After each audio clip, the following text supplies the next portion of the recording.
Hola a todos, ¿cómo están? Bienvenidos una vez más. Estamos en el programa De Frente con Ariel Salas. Como saben, tenemos invitados a nivel internacional hablando de temas de crecimiento personal y de emprendimiento. En este caso, tenemos la presencia de una persona extraordinaria que he conocido hace poco y que tiene mucho para brindarnos, un conocimiento que está fuera de lo común, de lo tradicional que nosotros venimos enfocando en algunos temas. Y de eso vamos a profundizar y vamos a hablar con respecto a ella. Su nombre es Claudia Carrasco, es de la Ciudad de México y nos acompaña. Y quiero dar un poquito cómo es Claudia, qué hace, cuál es su experiencia. Ella es facilitadora certificada del método Paternidad Efectiva, certificaciones en crianza consciente y gestión emocional. Tienes diplomados en neuroeducación. Es guía Montessori en la especialidad de nido y la comunidad infantil, que ya vamos a hablar un poquito sobre ese tema. Tiene talleres para hablar en público y en metodología Waldorf, que la pedagogía Waldorf, que tan importante, que también vamos a detallar en un instante, y abogada de profesión y madre de 2 hijos. Claudia, bienvenida, gracias por acompañarnos, un gusto tenerte presente acá en este programa. Muchas gracias. Muy complacida de la invitación. Bueno, la verdad que ese es un tema que vamos a hablar y tiene un enfoque muy especial. Estamos desde una grabación en la ciudad de Medellín y para colmo hoy es el Día Internacional de la Mujer. Entonces, ¿qué tema estamos eligiendo para poner en contexto de todas las mujeres que nos pueden estar mirando? O sea, todo esto que no decimos de la maternidad.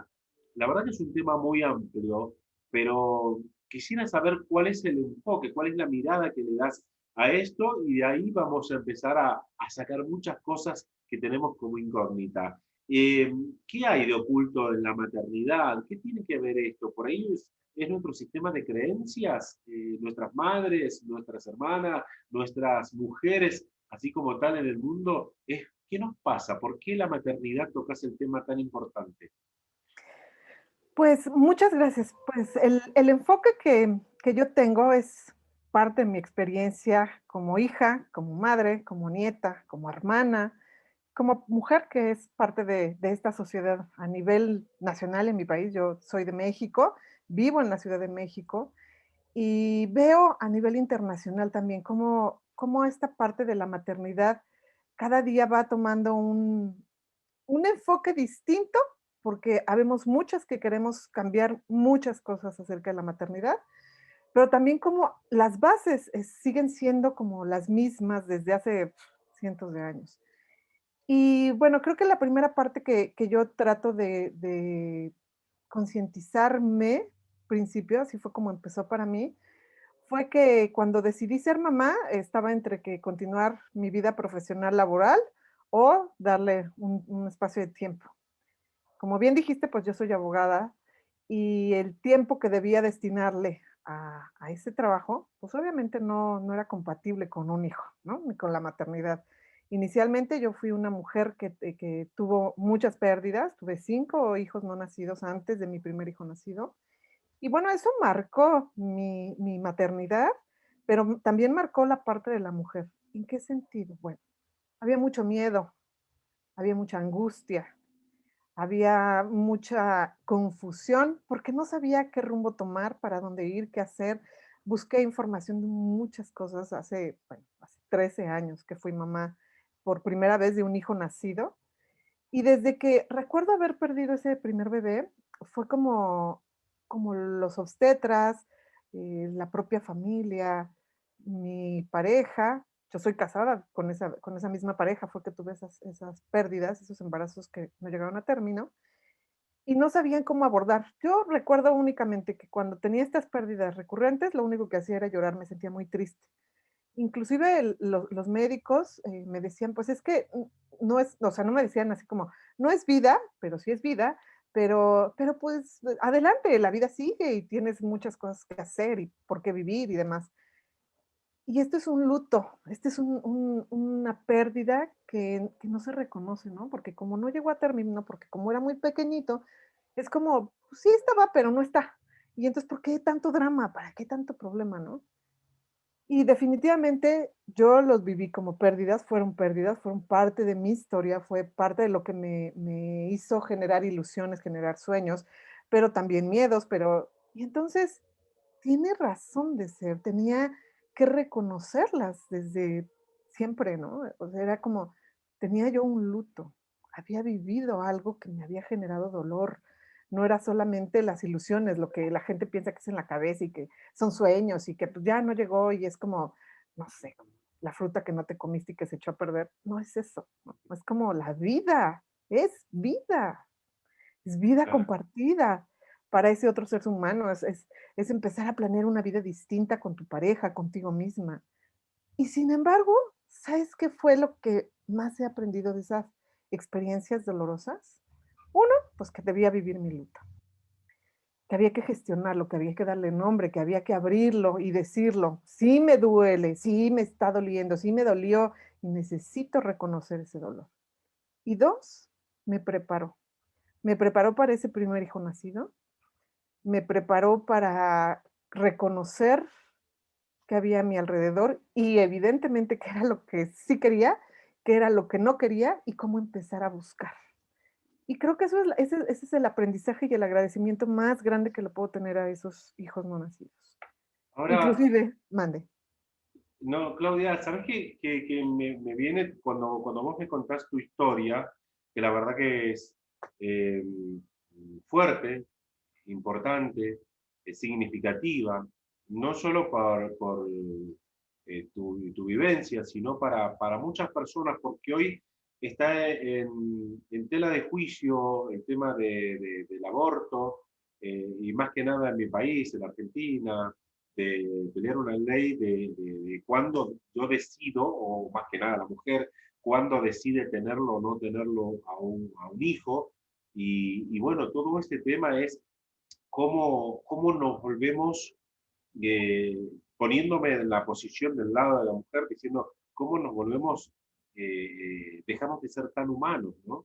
Porque esto toca muy en lo profundo de un ser humano, la pérdida, ¿sí? La pérdida de alguien que inclusive no ha llegado a la luz, pero saber que está ahí y que este es parte de tu vida, esto ha sido tan fuerte. Quizás muchas personas a veces lo viven, inclusive las mujeres que hoy luchan con el tema del aborto, tal vez porque lo miran desde afuera, ¿no? Porque yo veo las manifestaciones, cómo están luchando por el aborto, eh, muchas personas de las cuales no estuvieron embarazadas nunca. Entonces, ¿cómo esto se puede dar como ejemplo o manifestar en la vida de una mujer diciendo de que primero hay que vivirlo para saber lo que se siente, ¿no? Porque la verdad que yo a veces uno quiere ponerse en el lugar de alguien. Yo tengo la historia de que mis padres han perdido una hija, o sea, una hermana, mi hermana, ha fallecido y digo que nadie está preparado como para tener la pérdida de un hijo, ¿no? Entonces, qué pasa? ¿Qué pasa hoy en la sociedad que me muevo tan simple como que perdí algo y bueno, listo, como para que perdimos el zapato, como la princesa que pierde el zapato, bueno, sigamos, compremos otro. Cómo lo ves en esa posición? Mira, Ariel, hoy te voy a platicar una historia que en realidad no había abierto de manera pública y sin embargo, como me lo platicas, pues creo que es importante. La primera vez que yo me embaracé, decidí no tener ese bebé. Y eso fue un duelo que ni siquiera viví, que no traté, que fue así como tú lo dices, justo esa metáfora que utilizaste, la princesa que perdió la zapatilla, voy, me busco otro y ya fue. No, en mí generó mucho dolor, mucha culpa, que después de trabajarlo, después de buscar las razones por las que yo, mis embarazos no llegaban a término, una de ellas fue mucho la culpa. Esa culpa, porque aunque decimos por fuera, yo estuve en ese lugar, es que no es el momento, es que no puedo, es que no tengo los medios, es que muchas cosas pasan. Y no reconocemos que nos duele. que no fue la pérdida de un zapato, que no fue un algo que perdí y que mañana no me voy a acordar porque ya no lo voy a necesitar. Es parte de mí, es parte de mi historia, es parte de mi entraña, es parte de mi ser. Y reconocerlo te ayuda a encontrar herramientas. Yo no estoy diciendo que estoy a favor o en contra, pero lo que sí he aprendido en muchos estudios científicos, no nada holístico o más allá de lo holístico, en la parte científica cuando estudié Montessori, si no todos lo saben, Montessori es un método pedagógico que desarrolló una doctora, una médico en Italia, por ahí de los finales de los 1800, María Montessori. María Montessori. Como médico, ella daba explicaciones científicas a través del muy conocido método científico que tenía poquito de haberse estrenado cuando María Montessori desarrolló toda su metodología. Entonces, cuando me formé como guía, una de las partes que más me impactaron y que me llevaron a este trabajo más profundo era darme cuenta, una de nuestras maestras nos decía, que desde que se une el óvulo con el esperma para dar esa vida,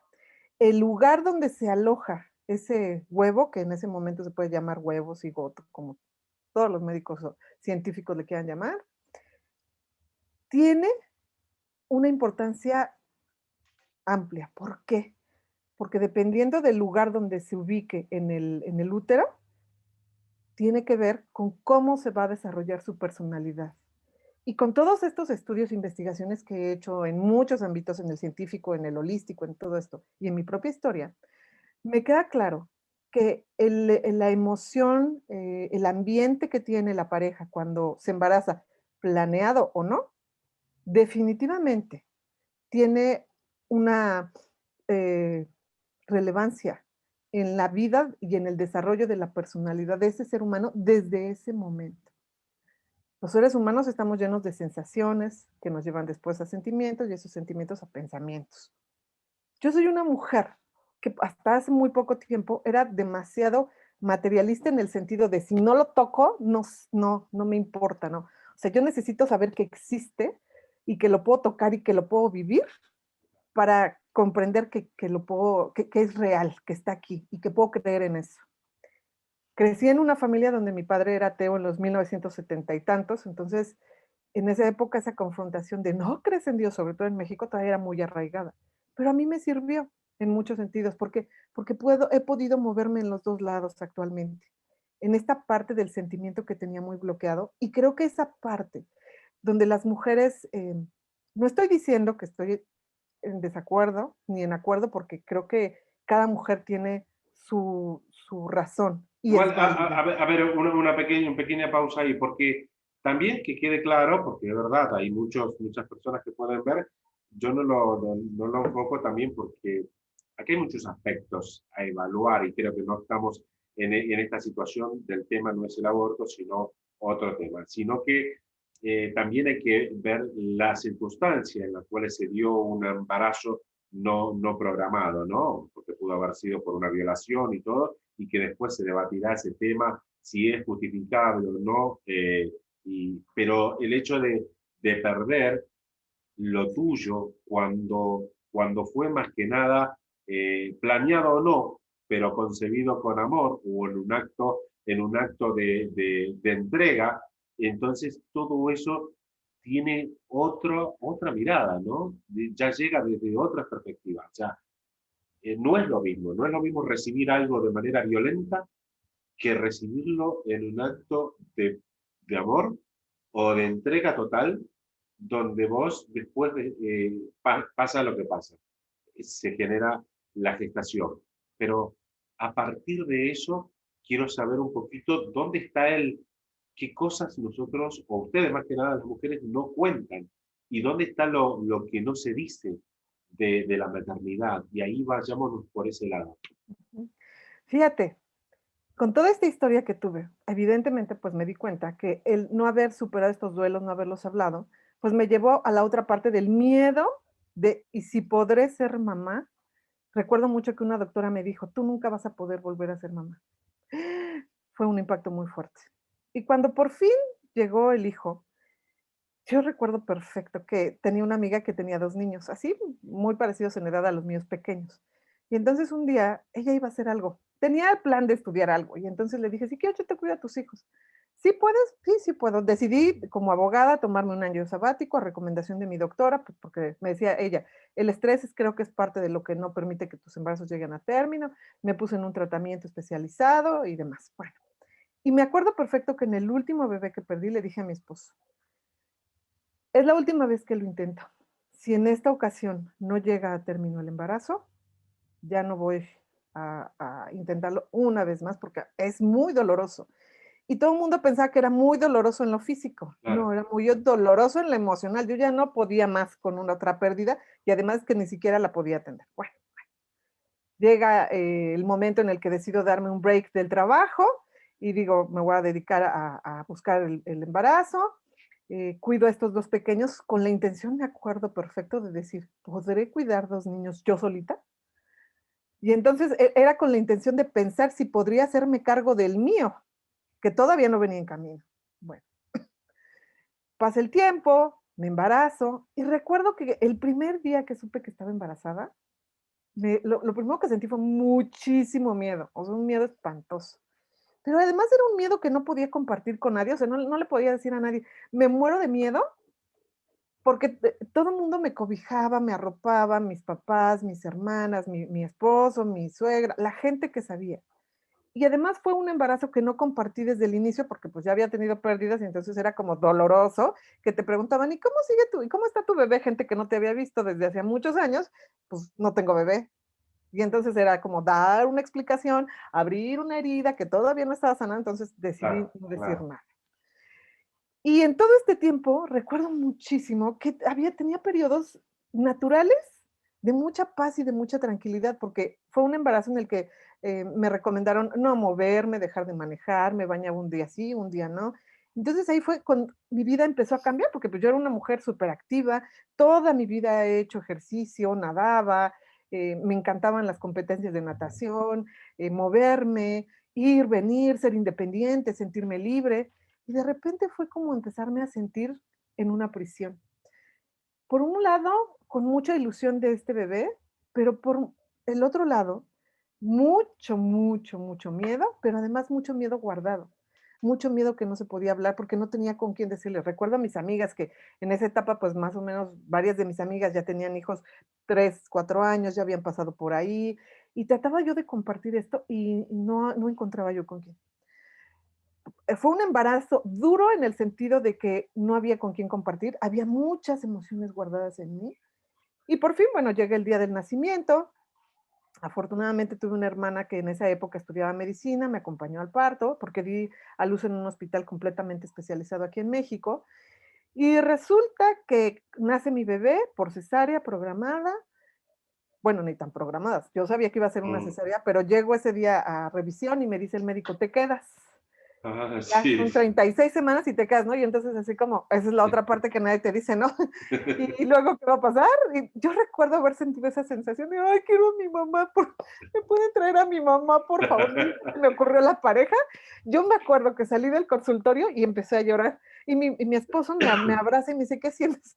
Mucho miedo. ¿De qué? Pues es que no sabes a qué te vas a enfrentar. Esa es la verdad. No sabes qué va a Claro, pasar, ¿no? claro. Y aunque yo había investigado, porque soy una mujer que le encanta leer y aprender, nunca nadie te va a decir las cosas como Para esas son los cosas no cambia. libros, hasta que lo Claro. vives. Y Claudia, entonces, mande. Claudia, acá, mira, mira sin irme ya de cambiando de tema, sin estar cambiando de tema, quisiera que me contaras qué pasó con tu cabeza o cuando decidiste cuidarle los dos hijos a esa amiga. O sea, ¿empezás a visualizar de alguna manera o proyectar tu vida siendo mamá? Sí, sí, fue muy curioso, porque además sus hijos se llevan, porque hoy están vivos, ya son 2 jovencitos, pero se llevan la misma edad que mis hijos, 1 año, 10 meses, o sea, como que en ese momento fue así como, esto es lo que quiero, pero no me di Yo cuenta. te digo que me imaginé ciertas cosas, me decía dos Sí. hijos, esto, el otro. A ver, me parece que ahí no hubo casualidades, ¿no? así es, Sí, sí, así es es. tan fuerte la energía que uno deposita en todo eso, en querer lograrlo, en querer tener algo desde lo más profundo de nuestro ser que se puede concretar. Sí, claro, por supuesto, y este es un ejemplo, ¿no? Sin imaginarlo de manera consciente, yo de manera consciente lo que había era, quiero ver si soy capaz de cuidar dos seres humanos Claro. pequeños, ¿no? Pero en mi inconsciente era, yo quiero eso, así los quiero, porque además me encantaban esos 2 niños, ¿no? Entonces, había, evidentemente había mucha gente, conocía mucha gente y pues elegí cuidar a esos 2 niños. Después de eso, la doctora que me atendía, porque yo me atendía en el hospital de especialidad y después con una doctora en lo particular, y ella me regaló un perro. Me acuerdo perfecto que un día llegué, su perrita había tenido perros, un perro dálmata, me acuerdo perfecto, una bola así hermosa. Y yo lo vi y me dijo, ¿lo quieres? Y yo nunca he tenido un perro, ¿lo quieres? Bueno, pues me lo llevo. Y el perro vivió conmigo como hijo, o sea, era Sí, para mí mi hijo, no era una mascota, no era nada. Y recuerdo que mucho el perro, al final del embarazo, ya cuando la doctora me fue a visitar después de que nació mi hijo, me decía, es que yo sabía que ese perro iba a recibir todo eso que tú tenías y que no podías compartir, porque ella misma, y eso es a lo que quiero llegar, sí. esa mujer es una mujer que tuvo hijos, empezó a tener hijos por ahí de los 1960 y tantos, y el último hijo lo tuvo en 1980, es mamá de 5 hijos. Y entonces ella me decía, y recuerdo esas palabras con mucho cariño y mucho agradecimiento porque me decía, yo sé que hay muchas cosas que necesitamos compartir, pero que no se pueden compartir. Entonces, el tema es que el perro iba a recibir todo eso que tú no podías hablar con nadie. Fíjate, una mujer madre de 5 hijos, doctora, además médico, que conoce la fisiología humana, me dijo Sí. esas palabras, ¿no? Entonces Pero, es algo que comparte. ¿y vos cómo lo veías? ¿Qué es lo que entregabas? A ver, yo me imagino es mucho afecto, cariño, compañía, todo lo que uno quiere tener con un ser propio. A veces no hablo de utilizar al animal como conejito de India, ¿no? A ver qué se prueba, Ujú. ¿no? Pero sí es importante que uno, como seres humanos que somos emocionales, demostramos nuestros sentimientos y mucho a través de esas emociones van ligados a las personas que más cerca tenemos y en este caso los animales forman parte de esa vida familiar, ¿no? Que hacen que reciban todo ese afecto. Sí, efectivamente, pues ese perrito se llamaba Rufo, le pusimos Rufo mi esposo y yo. Y era como mi hijo porque íbamos a todos lados. El que recibía de mí, pues recibía mucho cuidado, recibía mucho cariño, dormía conmigo. Mi esposo nunca después de eso y ni antes recibía una mascota en la cama. Bueno, el perro creció pues, durante 9 meses porque me lo han de haber regalado cuando yo tenía como, no, todavía no estaba embarazada, como 2 meses antes de que me embarazara. Entonces el perro fue creciendo conmigo y cuando yo ya tenía una panza gigantesca de 8 meses, el perro dormía en medio de nosotros, así súper estilo. Entonces, imagínate un animalote. Y ahí estuvo con nosotros hasta que nació el hijo, porque incluso recuerdo muchísimo que me decían, es que hay que ponerlo en el patio. No, o sea, en la parte de afuera de la casa.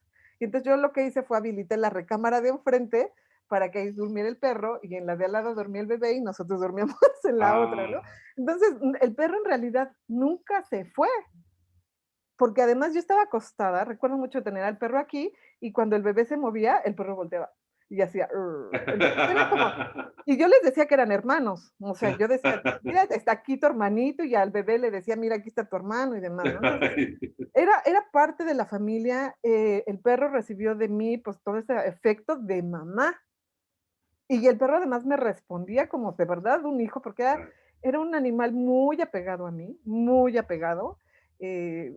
Era como que tuviéramos una conexión muy particular él y yo, pero así, de madre a hijo. Yo así lo cuidaba como a un hijo, no lo cuidaba como a una mascota. Y nunca había tenido además un animal en esas condiciones. Y entonces ya cuando nace el hijo, entro en una confusión, que eso es lo que quiero, eso es lo que no, parte de lo que no se platica. Nace el bebé, antes pues yo era como, ay, en general una embarazada es como que a donde vaya es como, ay, qué linda, y la tratan con mucho cariño y con mucho afecto y con mucho cuidado y con mucha devoción, ¿no? Nace el bebé y evidentemente la devoción pues ya no está en la mamá, ¿verdad? La devoción se va al bebé y la atención y todo. Y entonces ahí entro como en una confrontación. Evidentemente amaba a mi hijo, sabía que era mío y que era mi responsabilidad cuidarlo, pero era como una especie de celo, de envidia, de, o sea, ¿cómo? Ya no soy lo más importante, pero todo esto a nivel No, no, ya subconsciente. no te dan los asientos, el asiento del bus, no te dan la prioridad en la fila, no te dan la prioridad en el banco, porque ya tenés que llevar a tu bebé y entonces se siente como que el que tiene la prioridad no termina siendo vos, sino el bebé. Entonces Y en pasa la todo. familia pasa lo mismo, ¿no? La familia viene a ver al bebé, nunca viene a ver a la mamá, o sea, siempre vienen los regalos al bebé, nunca he visto un regalo para una mamá, jamás en la vida, ¿no? Entonces, todo eso, a mí en lo personal, a qué me llevó, y es la observación que he hecho con muchas mujeres. Cuando las mujeres vivimos esta misma relación en nuestra familia de origen, en mi caso que fui la hija mayor, yo soy hermana gemela, y después llega mi hermana, pues este tratamiento que le damos, o no tratamiento que le damos al segundo hijo y al primero, o sea, no unimos, no hay una unión entre el primer hijo y el segundo, ¿no? El primer hijo, pues llega siendo así súper recibido, con mucho amor, llega el segundo, pero al primero nunca le dicen, mira, esta va a ser la transición, va a llegar tu hermanito. Recuerdo perfecto que había como, y le das un regalo, sí, pero nunca le explicas cuál es el regalo que le vas a dar al primer hijo al segundo hijo que le trajo el primero, sino es como así, ya, yo todo era para mí, igual que Claro. la mamá, y entonces eso te genera, en mi caso, y he visto muchas mujeres que lo viven. Y sabes, es bien curioso porque lo puedo ver en sus ojos, esa tristeza que no se expresa, ese dolor que no se habla. Sobre todo es eso, dolor y tristeza por lo que tú tenías, que hoy en día ya no eres, porque te transformas desde que nace ese bebé, sale de tu vientre y te conviertes en una persona completamente distinta, que carga, y lo vemos así, por eso lo digo así, que carga con una responsabilidad que no se imaginaba, porque te dicen mucho, duérmete cuando el bebé se duerme, pero como era mi caso, mi hijo siendo concebido con mucho miedo, con mucha angustia, era un niño que estaba alerta, un bebé que nació alerta desde el principio, porque era como este principio básico de los mamíferos, ¿no? Me tengo que estar listo porque si llega una amenaza, me puede llevar la tristeza en cualquier momento, ¿no? Y me puedo morir. Él dormía muy poquito. Y luego me decían, es que tu hijo duerme muy poquito, los bebés de esa edad deben dormir más, bueno, pues más sumaban a mi angustia, ¿no? Pero yo decía, ¿y ahora qué hago? Y entonces iba con el pediatra y no había respuesta, iba con la ¿Lo, ginecóloga y no había. lo viste ese tema que eso, los miedos, la sensación que tenía el bebé eran transmitidos por parte tuyo, por parte de la madre? Evidentemente son sensaciones que los bebés no entran como emociones en los bebés, entran como sensaciones porque la temperatura corporal de la mamá cambia dependiendo de sus emociones.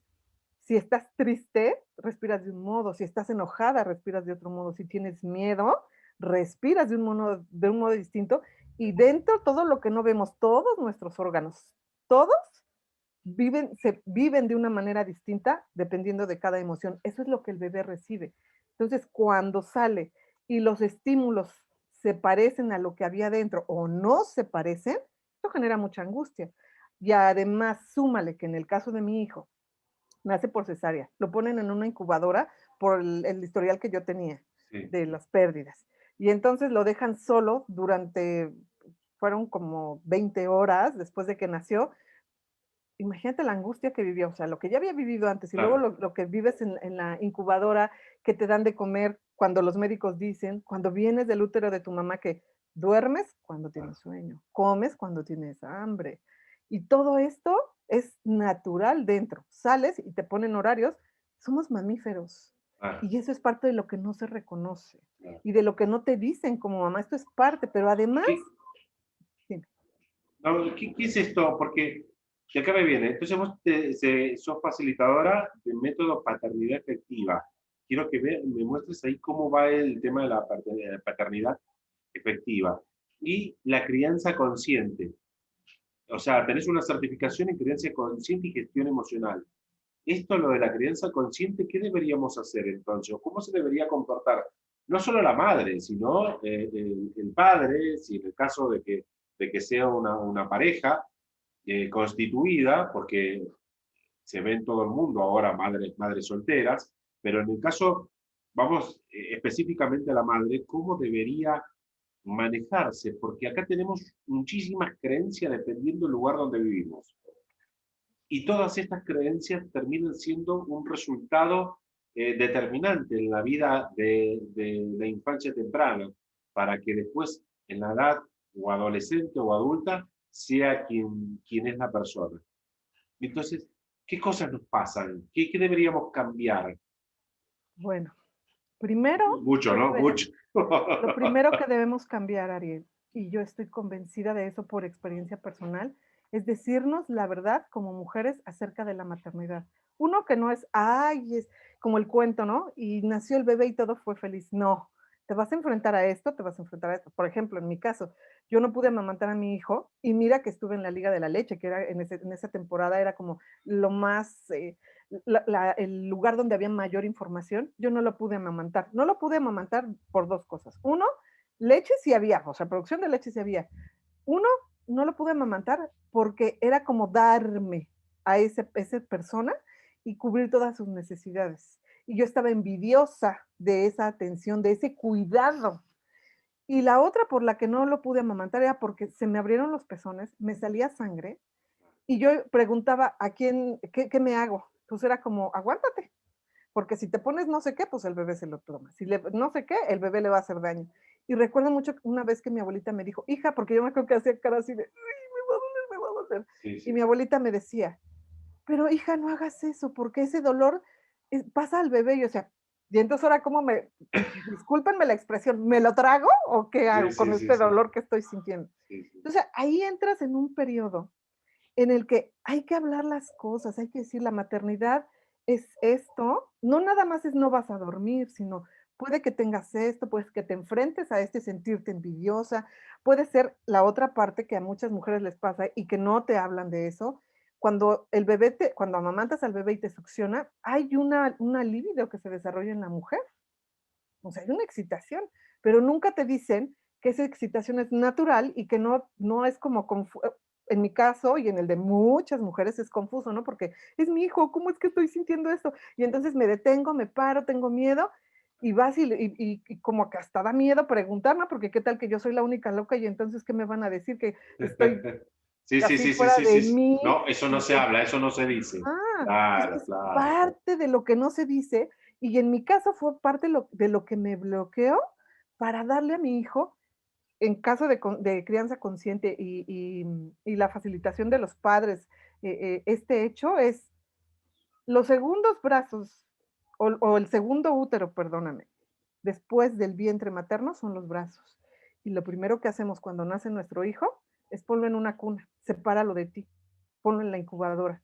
Y el hijo necesita estar aquí, pegado, porque es como salgo del útero de mi mamá, donde lo que me guía a la vida son los latidos de su corazón. Pero muchas cosas que nos dicen, porque claro, yo tuve los años, la infancia temprana de mi hijo, donde claro, muchos a veces aconsejaban, no, que si los levantás mucho, y el nene después no se va a querer bajar, se va a acostumbrar a eso, no lo tengas en el pecho, déjalo en su camita, que se acostumbre a estar solo.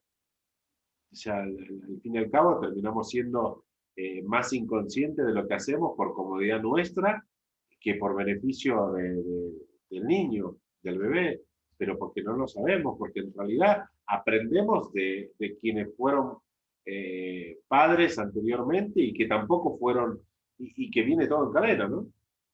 Así es, y mira, esto es como, ¿cuándo empezó a suceder esto? No tengo idea, yo no sé, 200 años, 300 años, no tengo idea. Pero lo que sí me queda muy claro es que las comunidades indígenas en cualquier país acercan a sus hijos y los tienen siempre con ellas, desde que nacen hasta que empiezan a caminar, todo ese tiempo.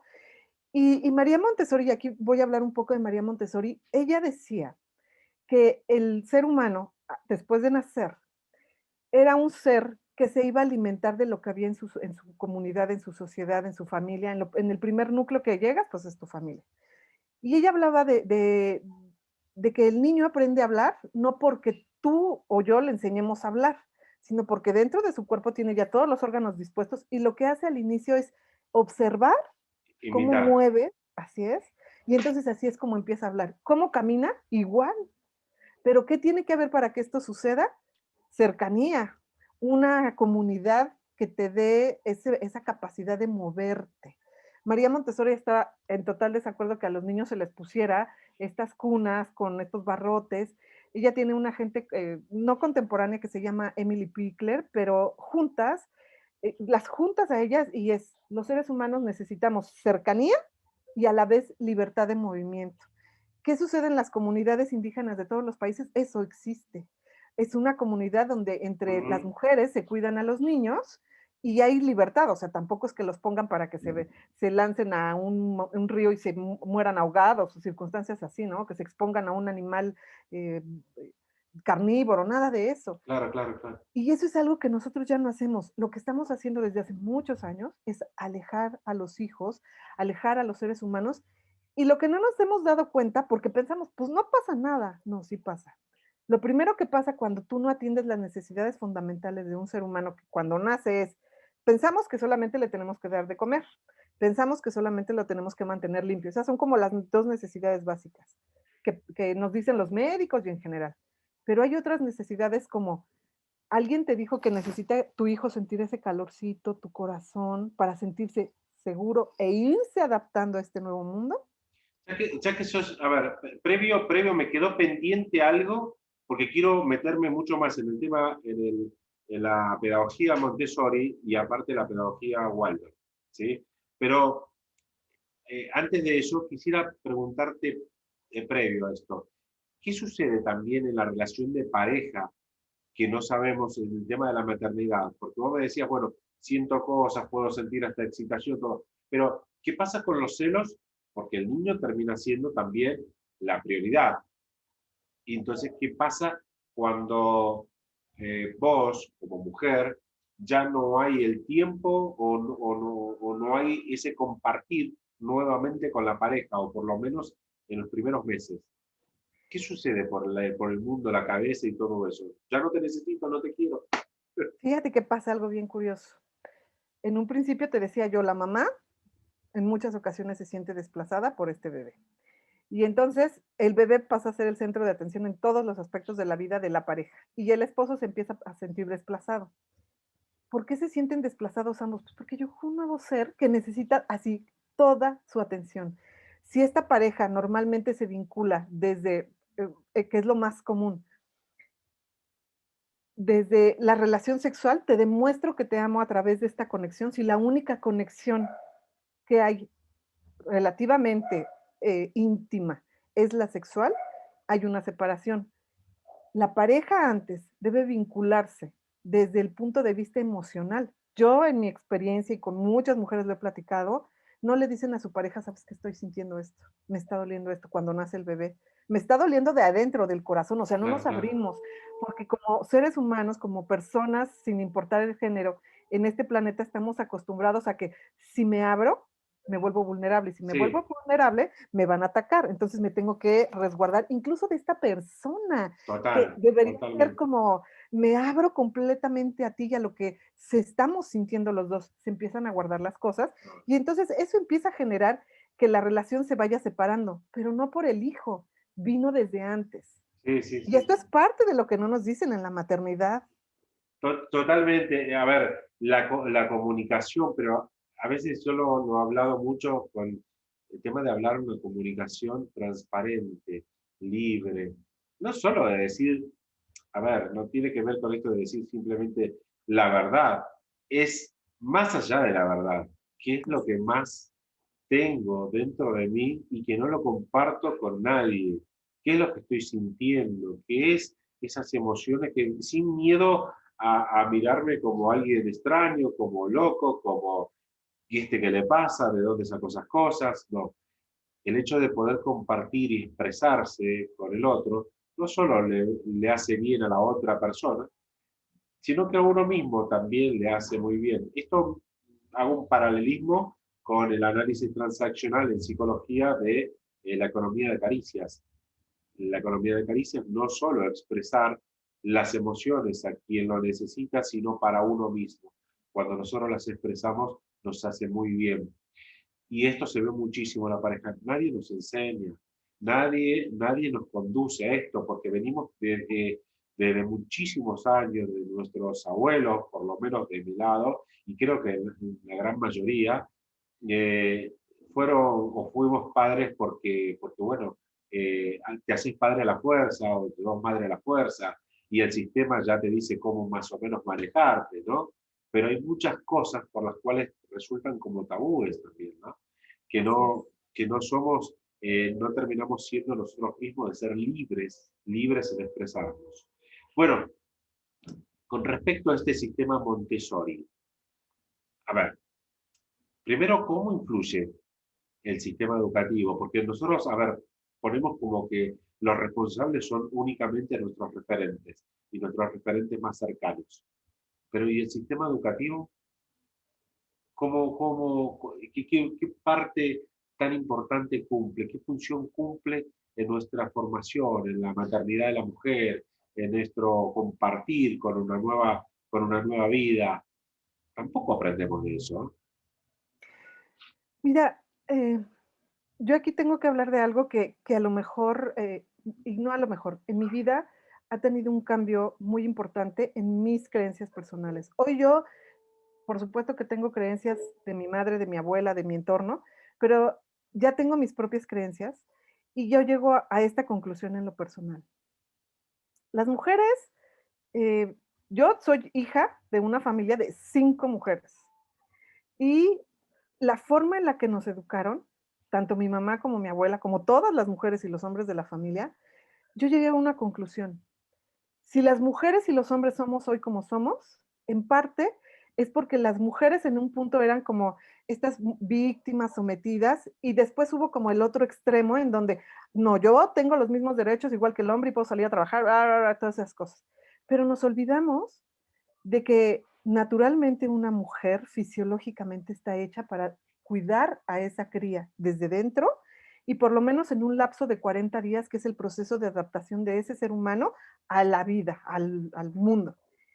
¿Cómo entró Montessori aquí para mí en este sentido?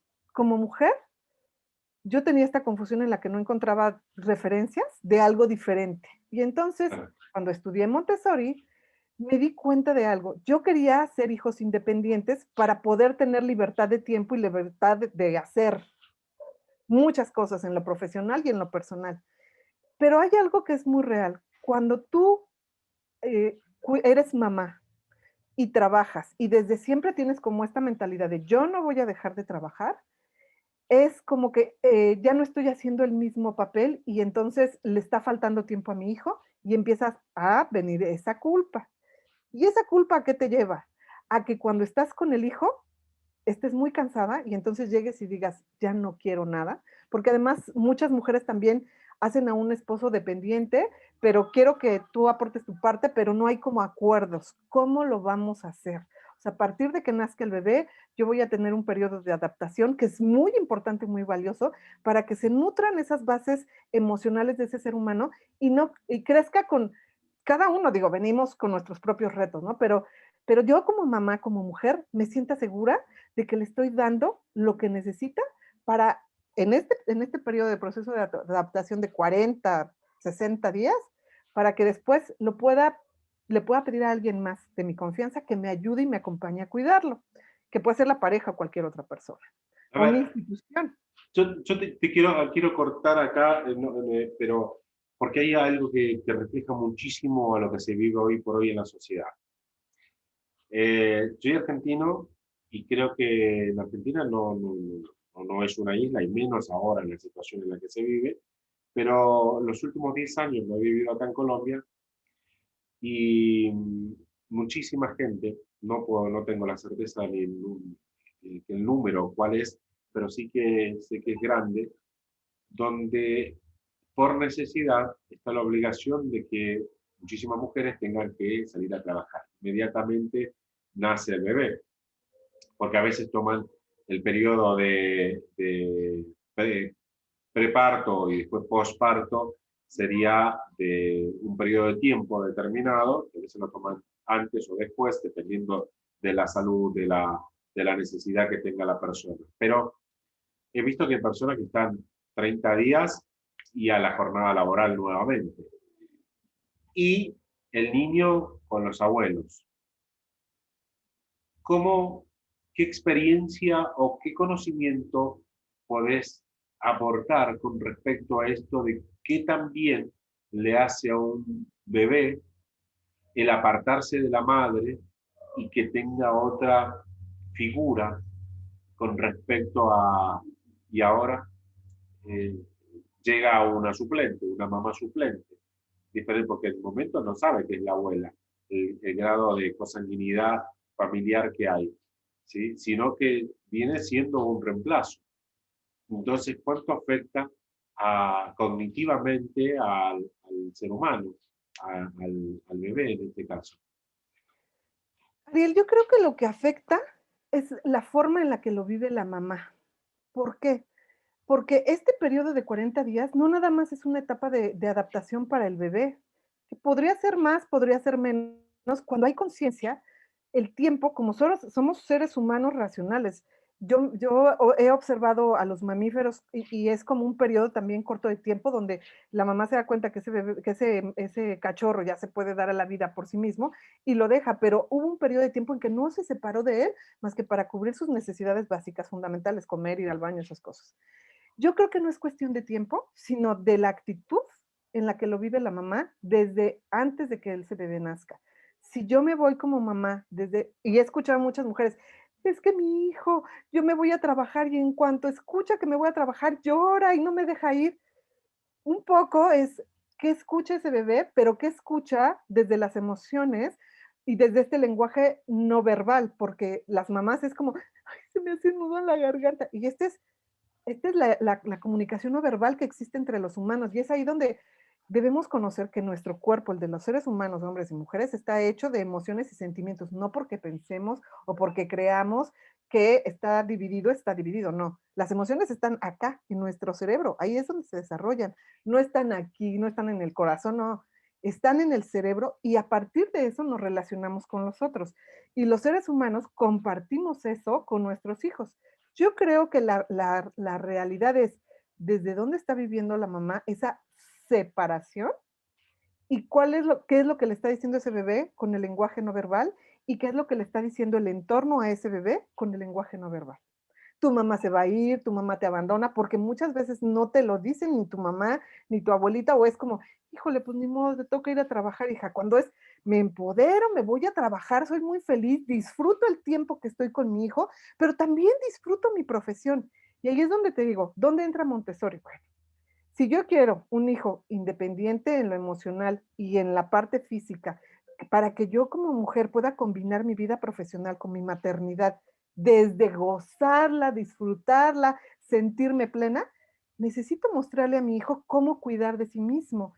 Y el método Montessori eso hace, te enseña a cuidar al principio de ti mismo, de ti misma.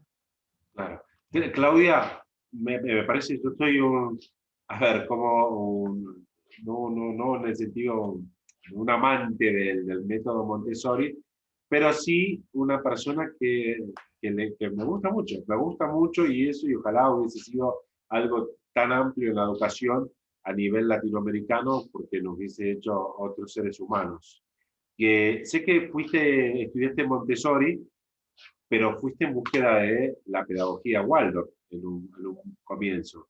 Y el sistema, o el método científico también, el sistema Waldorf, eh, tiene que ver con un propósito de despertar los aspectos físicos, conductuales, emocionales, cognitivos, sociales y espirituales de cada individuo.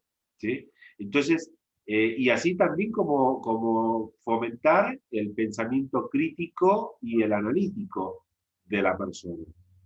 Entonces, a ver, yo diría que también es mucho un complemento, son los dos muy fuertes, algunos tienen más o menos y fortalecen una cosa a la otra, pero son dos metodologías que ayudan fuertemente al desarrollo desde la infancia temprana al niño a desenvolverse en la vida como un ser libre e independiente, ¿no es así?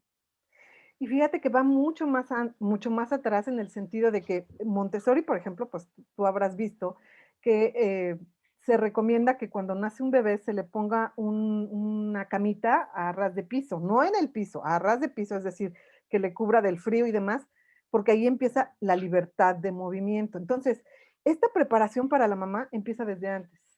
Y en la pedagogía Waldorf igual, porque es muévete, sé libre para sentir, sentir qué siente un bebé cuando nace. Las texturas, la piel de su mamá, qué siente la temperatura de su cuerpo, qué siente un bebé cuando nace. Al inicio no ve a colores, sino ve en blanco y negro, y la Montessori tiene unos móviles que son estas cositas que se le pone a los bebés aquí, que no sé en otros países cómo se le diga, aquí en México se dicen móviles, y los haces en blanco y negro. No se venden como tal, sino es algo artesanal, porque no es algo que esté al público abierto, porque es algo que por alguna razón se guarda. No sé, hay muchas teorías, pero bueno. Entonces, cuando tú promueves la libertad de un bebé que está aquí y que solamente puede ver esto, entonces, ¿qué le haces? Le das la oportunidad de empezar a ver que el mundo se mueve, que hay algo más allá que su mamá, porque un bebé no puede ver aquí, un bebé solamente puede ver aquí.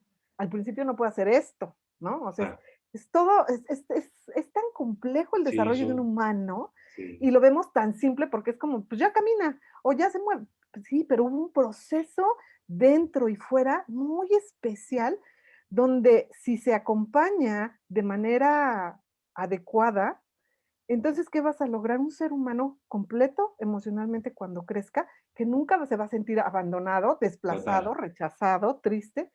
¿Y qué pasa en un adulto que se vive así? Pues es un adulto que da amor, pero no nada más a su mamá, a su papá, sino al mundo y lo cuida. Y vamos a casos muy extremos. No existiría el calentamiento global si estuviéramos educando hijos tanto en Montessori como en Waldorf. Sí, ¿Por qué? Porque la parte de Montessori al inicio es como desarrolla la parte física, orgánica de ese cuerpo, y Waldorf es, ve más allá. Rudolf Steiner, que es el creador del método Waldorf, sí, él habla de cuerpos que se van desprendiendo conforme vamos creciendo, de una manera muy metafórica y muy artística y muy poética, le va reconociendo cómo se desarrolla un ser humano. Entonces, yo que hice en mi caso, ambas pedagogías me han dado muchísima integración en lo personal y con mis hijos, y me han permitido que hoy que mi hijo mayor tiene 13 años, por ejemplo, la adolescencia, todos, es espantosa, yo la vivo muy contenta, sí, con sus retos, pero muy segura de lo que quiero, y lo que más me encanta es que a través de haber unido estas dos cosas, mis dos hijos, son dos varones, son muy seguros de lo que quieren. claro, totalmente. Obviamente hubo partes de la personalidad de mi hijo mayor, sobre todo, que vivió con muchas cosas. Sería muy extenso todo lo que yo te podría platicar, pero bueno, No, no, lo- pero trabaja muchísimo con el carácter, con la así personalidad, es. estos dos métodos. Mirá que te digo algo. Uno lo tiene que buscar después de grande, porque lo único que Así tenía es. yo, mirá, es muy latino decirle Waldorf con la W, pero como Rudolf Steiner, alemán, entonces se pronuncia como Waldorf. Ajá. Sí, entonces el tema de estas metodologías, y yo digo, lo único que tengo de María Montessori era mi mamá que se llama María del Carmen, entonces solamente el nombre María, y después el resto nada. Pero por un sistema de educación prusiano, y al fin y al cabo también viene de la antigua Prusia de Alemania, que, bueno, un método totalmente distinto y que en eso fuimos criados los latinoamericanos y gran parte del mundo, donde esos lamentablemente no fueron un desarrollo para el ser humano, no fueron, al contrario, fueron para mí en muchos aspectos una limitante, limitante a ser libres, a expresarnos, a ser quienes podemos innovar, crecer, ser totalmente independientes, porque al fin y al cabo estábamos persiguiendo una nota, una puntuación, que si no estábamos de acuerdo con lo que se imponía en la clase, lo que se imposición digo, porque había un cronograma diciendo esto es lo que se enseña, esto es lo que se sigue, y a partir de esto, si no está de acuerdo, la cosa es que vos tenés que rendir esto, ¿no? Y esa metodología hacía que la persona que no estaba de acuerdo, bueno, y entonces yo qué, me siento desubicado, estoy como loco, no encajo en el sistema. pero cuando tenemos la oportunidad desde niño crecer con esa libertad de poder expresarnos sin ver que somos cohibidos por el sistema, de tal manera que nos pueda ayudar a ser más fuertes como personas dentro de la vida misma. Eso hubiese sido totalmente distinto, no solo para el desarrollo en lo económico, sino para el desarrollo en lo social también. Compartiríamos de otra manera la vida con los demás. Y me parece muy, pero muy importante que vos a través de este diálogo puedas transmitir no solo lo que es la maternidad, sino cómo estos dos métodos de enseñanza, de formación desde la infancia temprana, ayuda al cambio eh, significativo en un ser humano, ¿no? Mira, de verdad yo lo he vivido con mis hijos. Lo empecé a aplicar cuando el más pequeño, perdón, el más grande tenía 5 años, pues el menor pues, tenía 3 y piquito, ¿no? Y yo los veo hoy, estuvieron en una escuela tradicional, así como dices, yo digo tradicional, el método prusiano, efectivamente, y yo trabajé como maestra en ese colegio, participé mucho en esta área educativa, justo para promover como esta modificación, estos cambios. Los papás no nos damos cuenta el impacto que tiene la forma en la que imponemos el aprendizaje en nuestros hijos. Y lo que hace es, al ponerles calificaciones, números que son irreales en muchos casos, y más ahora en la pandemia que los niños no están yendo a la escuela, es inmedible lo que sí están aprendiendo y lo que no. Pero para mí fue como la capacidad de ver cómo las familias, los hombres y las mujeres, vivían con la necesidad de aprobar lo que fuera con tal de ser reconocidos, porque llegaban los papás, si eran los papás de la niña o del niño de 10, o sea, era así como, ay, aquí estoy yo, ¿no? Yo soy el que sacó 10 porque yo soy el papá, y no es cierto. O sea, había como un montón de cosas atrás para que ese niño tuviera 10, o para el que tuviera 6. Yo fui una niña en la que en lo personal nunca me fue bien en la escuela porque yo no estaba hecha para este método prusiano. Entonces a mí nunca me fue bien, nunca, ni en la universidad. Yo necesitaba algo más abierto. Y sin embargo lo terminé, pero no me gustó, a mí no me gustaba aprender. Pero después me di cuenta que la forma de aprender para mí era a través del movimiento, de la lectura, de una estructura abierta. Ya vemos muchos seres humanos con esas capacidades para aprender y que somos Sí, brillantes, porque hoy lo sí, puedo decir, me reconozco a mí misma como un ser humano brillante, cosa que no sucedió. ¿Qué hago hoy yo con mis hijos? Que cada uno se mueva en el lugar en el que quiere, les acompaño a potenciar esas dones y esas habilidades naturales que cada uno tiene, pero ¿a partir de qué? A partir de encontrarme a mí y de encontrar como esa oportunidad de aprender nuevamente de mí. Cuando un ser humano, un papá está cerrado y no quiere ver lo evidente, difícilmente va a poder acompañar a su hijo desde el amor, porque lo está viendo desde su propia expectativa. claro, Quiero que saques 10 porque es mi reconocimiento. No, claro. No, un ser humano libre. la necesidad de ser reconocido, de encajar en el sistema, de conseguir situaciones de felicidad momentánea, a veces las expreso de esa manera, porque son conseguir un título y conseguir muchos títulos. Mira que llegué a verlo desde otra perspectiva cuando obtuve un diplomado en andragogía, pedagogía para jóvenes y adultos, que los seres humanos, y tanto los adultos también, aprendemos de distintas maneras. Entonces, como aprendemos de distintas maneras, no podemos utilizar el mismo método para todos.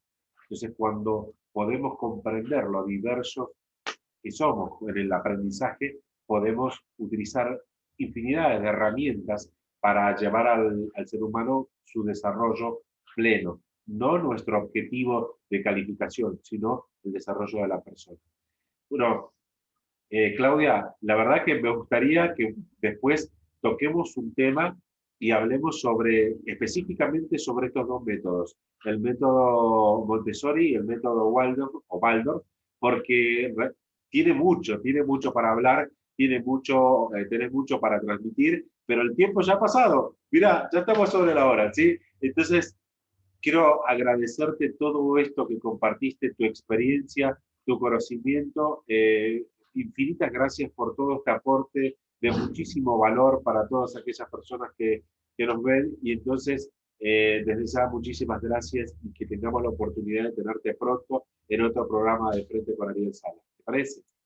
Muchas gracias, Ariel. Sí, y bueno, pues eh, lo último que me gustaría compartir en este momento es, hoy que es Día Internacional de la Mujer, de verdad, mujeres, podemos ser mamás y podemos ser profesionales y podemos ser mujeres que eduquemos hombres y mujeres donde ya no haya violencia, pero a través de tratarnos a nosotras con esa compasión, con ese amor, con ese cariño y vivir la maternidad desde la libertad de crear lo que cada una quiera como madre, empoderarse, generar sus propias creencias y hacer hombres y mujeres libres y muy amados para que puedan amar a todo lo que hay allá afuera. Se acabe la desigualdad, todas estas circunstancias de racismo, de violencias a las mujeres y hacia los hombres que también se vive.